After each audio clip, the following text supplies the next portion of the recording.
when a player like Alex Ovechkin, Sidney Crosby, Connor McDavid, and now Connor Bedard bring him up for Regina, 1-on-2, step by the defenseman to the net, the deke, and he scores!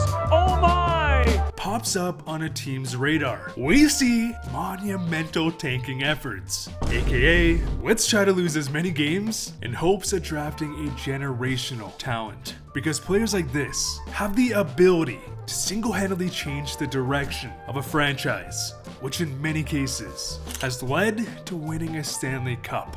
However, sometimes tanking completely and utterly fails, as it can not only leave that franchise in ruins, but also jeopardize the future success of the league. And as for the case of the 1992 Ottawa Senators, we would see a massive scandal that led to a new owner disbanding from his own team. Because back in 1992, the Ottawa Senators were the newest NHL franchise.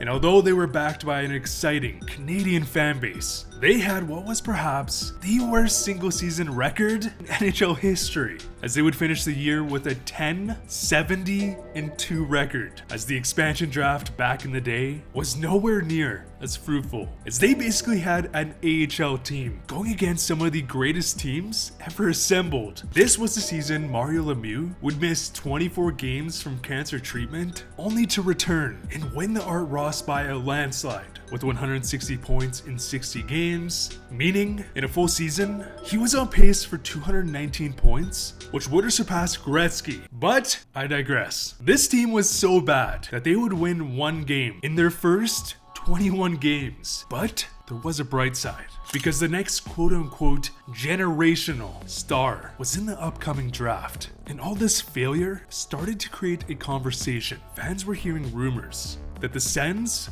were purposely losing games. Were the Senators really this bad? Thus, they are purposely tanking for that coveted first overall pick.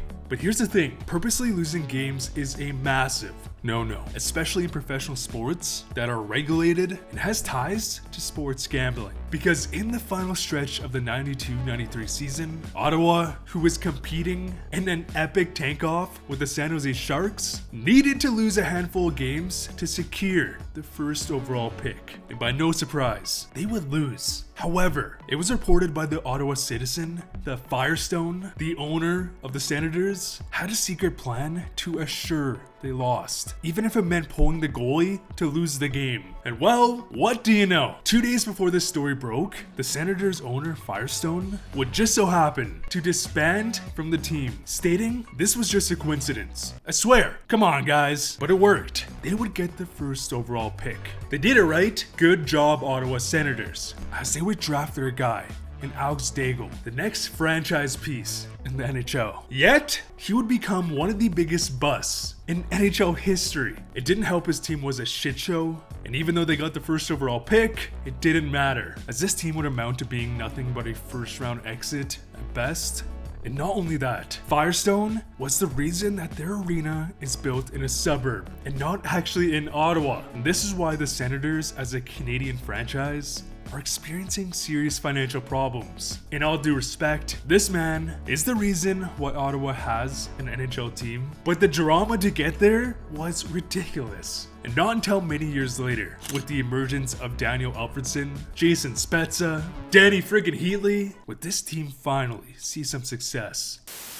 When a roster has ran its course, a rebuild or perhaps a retool is inevitable. And back in 2015, the Vancouver Canucks were caught in this very predicament. Because people tend to forget, the Vancouver Canucks were a wagon, as they would win back-to-back President's trophies, on top of making it all the way to Game 7 of the Stanley Cup Finals in 2011, where they would get their backs blown out by the Boston Bruins at home. They were so close, yet so far. And in the following seasons, it was very apparent that the Canucks were heading down a dark path, because during their run, they would trade the majority of their first round picks. Yes, they were seeing success, but at what cost? Well, apparently the cost of their future. Therefore, a shell of a prospect system, leading to an impending doom of rebuild suffering. And when it comes to driving the direction of an NHL team, it has become obvious that you have to commit to a single direction. You can't just be a tweener, a middle-of-the-pack team, getting decent draft picks, while at the same time signing massive contracts, as Vancouver was already on the decline. So in what world does giving $36 million to Louis Eriksson make sense? It doesn't.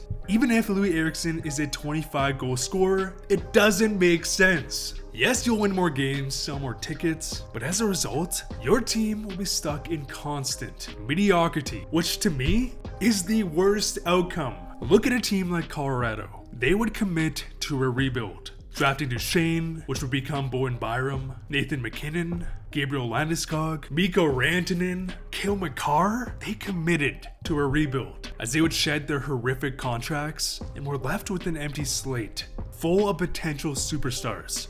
And not only this, but with the cap space to navigate and fill any roster holes. And what's that? Nathan McKinnon just signed one of the biggest contracts in NHL history. But that's fine, because they developed a cap strategy that easily allowed them to re-sign their best player. And what's that? Captain Bo Horvat needs a contract? Yeah, sorry. We gave that money to Oliver Ekman-Larsson and Connor Garland. Yes, the Avalanche endured losing. In fact, they would endure one of the worst seasons in NHL history. But at the end of the day, they now have a Stanley Cup.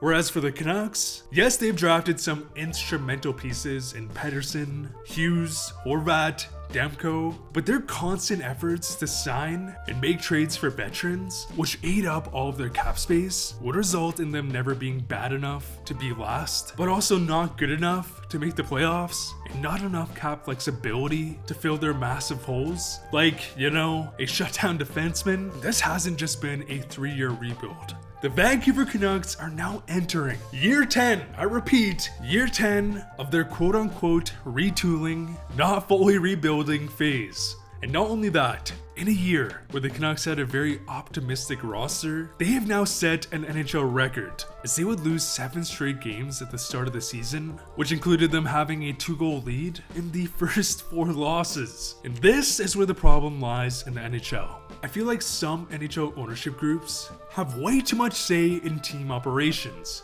Now, I don't blame them for wanting their team to win, therefore gaining more ticket sales, as it is a business, but in what world does being in 10 years of decline pay out more than several years of rock bottom, followed up by a decade of winning? Because even if you're just viewing this from a business, financial side, tanking still makes more sense. Because it has been heavily reported the Canucks owner Aquilini has a large say in team decisions. In fact, it has been reported that when Trevor Linden back in 2017 told ownership that a rebuild is required, he would be fired, or perhaps you can leave yourself. And recently, the NHL has been hitting a historic cap crunch, as contracts are getting exponentially larger, whereas the salary cap hasn't.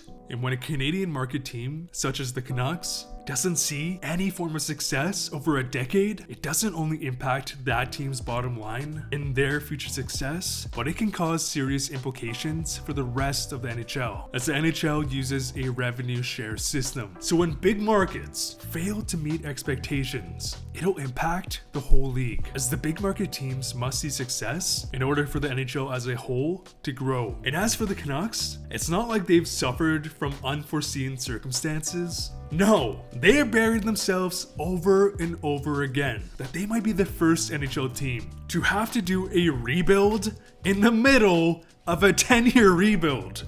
And it all started on July 1st, 2016, when they would commit to signing Louis Eriksson. They would then sign Tyler Myers to a 5-year, $6 million AAV, and if that wasn't a big enough hurdle, let's trade our 10th overall pick, which turned out to be Dylan Guenther, a potential star winger, for 6 more years of Oliver Ekman-Larsson, who was a star defenseman at one point, but has been injury riddled for many years, and even with cap retention, still carries an AAV of $7.26 million. Ladies and gentlemen, not to mention this trade went through right before Jim Benning was fired as GM, meaning the Canucks ownership group okayed a risky blockbuster deal that Jimbo Benning made on his way out. And to be clear, because some of you Canucks fans need this is none of the players' faults. Do not scream profanity at JT Miller when he's at the pumpkin patch with this goddamn family, the owners and management are 100% to blame. And unless they pull a 2019 St. Louis Blues, going from last to winning the Stanley Cup, I have no clue what the Canucks will do in the future, because this has been a disaster. Also, if you're a fan of hockey cards, I have a new hockey card channel. I just spent $1,500 stupidly on a box. Did I do well? Maybe not. Check it out.